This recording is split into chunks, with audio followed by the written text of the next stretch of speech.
Good morning, afternoon or evening, as the case may be, everyone, or just one person, as I always say. Thank you for viewing, if you are going to. This rhyme is called Why. I wrote this about 25 years ago. I turned on the news one morning and there was some other atrocity going off, or somebody's been killed, or bombs going off. And you think, oh, anyway, I sat down and wrote this. And in the millennium,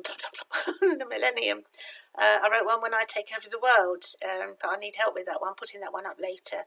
But my mother and I were totally different people. But I always remember saying once that if people that want to murder, maim, kill other people, they should all go in a big field together, fight, and do what they want to do, whichever pleases them. And then when there's one person left standing, they've got to take on the rest of the world that's, full of love, the world full of love. But these people why all this happens, I don't know, whether they can't help it or you just don't know, do you, why they do it. So anyway, this is called Why. So I thought I'd have a bit of a press conference here today. Stupid, aren't I? Anyway, why is there hatred? Anyway, here we go. Without a governing body, with rules and regulations, there would be utter mayhem with major complications. So, why can't everyone abide by these rules? Why do some believe they're exempt from it all? Why is there hatred? Why are there still wars? Innocent people die settling all these scores.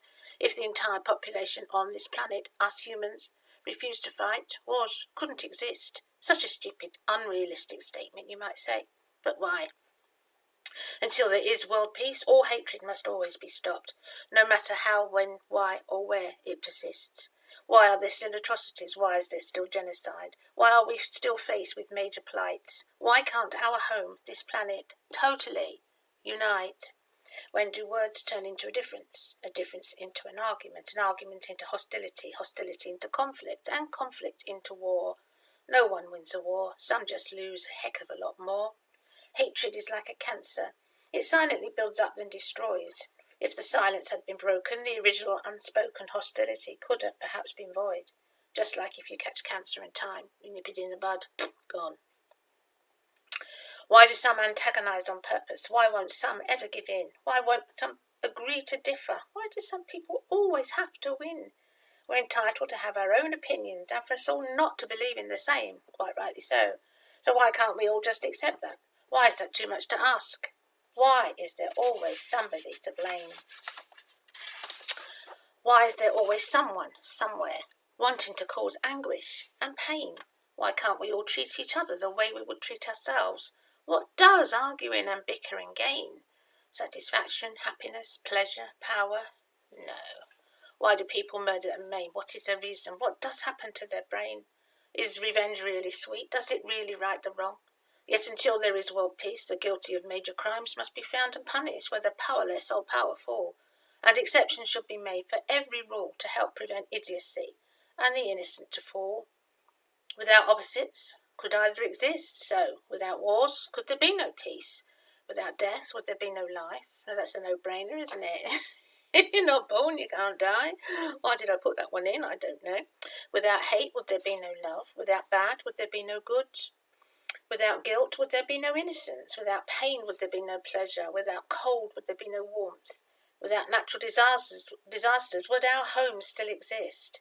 Without disease, would there be no health? And without poverty, would there be no wealth? We could ask ourselves why forever, with no answer coming to mind, except there is no entity as perfection throughout our known mankind.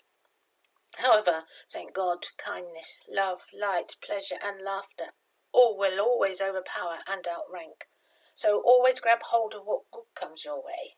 And there is a lot of good in the world. And pray to God for thanks. On a final note, why do some find everything easy to do and achieve, and some have to repeatedly try? So, if a miracle does come by, don't ask why. Just accept it. You just I don't think any of us will really ever know, but wouldn't it be wonderful if we had world peace, eh? Go turn on the news one morning. We declare there is world peace. Oh boy, you never know, do you? I mean, people blame politics, don't they? Religion. They say, oh, it's because of politics and religion. Well, yes, it is because, but it's not actually the fault, is it? Because it's like blaming the sea if you drown, or you get bitten by a shark if you go in the sea. What do you expect? It's his home, it's sort of, I don't mean never go in the sea, of course. People do, obviously, forever, and you must, but expect, these things can happen. I mean, they say, because this is a toy, okay, just suppose this is toy and it represents religion and politics, and there's two children playing with it nicely, and then two more children come in, and they keep coming in, and there's about 50 children in the end, and they start bickering, fighting, hurting each other, kicking, punching. I want to know, this is the way you do it. No, this is wrong. You must do it this way, etc., etc. Then the parents come in to break it all up. So who do they tell off? The toy? No, they tell the children off, don't they? Obviously, the toy's just sat there, all innocent, doing nothing. Politics is just sat there. Religion is just sat there. It's the people. Anyway, I might be wrong. I'll shut up. Anyway, hopefully when I take over the world will be next, and I'll see you again soon. God bless you all. Take care and be peaceful. Okay, bye for now.